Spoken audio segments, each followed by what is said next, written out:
Batik Air A320 pilots have fallen asleep at the wheel. Yeah. Control A320. Yeah, they fell asleep for like, I think it says 28 minutes. And then one of them woke up.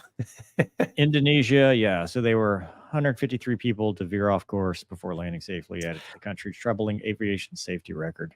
Which, I mean, it happens, right? What was it? Maybe 15 years ago it's been now. The Northwest A320 guys fell asleep. I think they overflew Minneapolis by like 100 miles or something. I thought they were on their laptop. Well, that one wasn't asleep. I thought they were sleeping, man.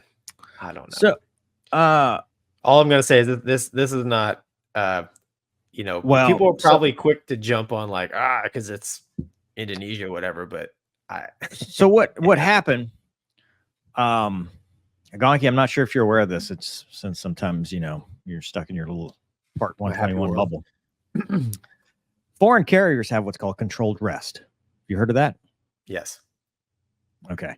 So then that usually it's like a 45-minute nap, and the other pilot has to check in with the flight attendants. I think it's every 20 minutes.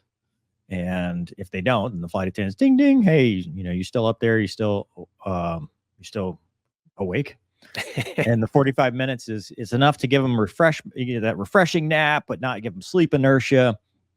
The U.S., for a U.S. airline pilot, domestic, this is foreign to us because the FAA is very like, you shall not sleep in the cockpit, even though it probably happens more than people would like to admit. In this case, which means people fall asleep inadvertently and nobody's telling each other, and then next thing you know, luckily this hasn't happened in the U.S. But in this case, the one resting pilot said, hey, I'm going to take a nap, control rest. And the other pilot also fell asleep. The thing was, it was kind of a fatigue incident because I think their sign-in was like 1 a.m.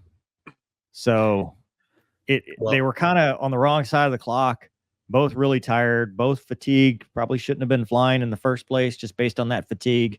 And then they both fall asleep. And then finally they wake up and holy crap. So I will say this. I think most of your Western countries do a good job with actually recognizing fatigue. So we had a 777 captain jump seat with us once, and he took like a 5-year leave of absence, and he went and flew in Asia, not Indonesia, but in Asia, A320s. And he told us, he specifically said, fatigue call outs are not a thing in that part of the world. He said that one of his buddies called in fatigue for he's like a 15-hour day, something crazy, called in fatigued, and his next well, no, they didn't fire him, right? Because that would look bad, right? If he went like to the press or whatever. They waited till his next proficiency check and failed him on it, and then got rid of him. Hell hath no fury like an airline scorned. Yeah. So he's like, you don't call in fatigued, and you try not to call in sick. So yeah. Wow. Yeah. Wow. Well, there you go. And it, it's also worth noting on this case here, like one of the pilots, he had like a 1-year-old at home that was crying and screaming, and I can relate because I have one of those too. And I have had to call in fatigued once because my daughter was just not having it. There you go.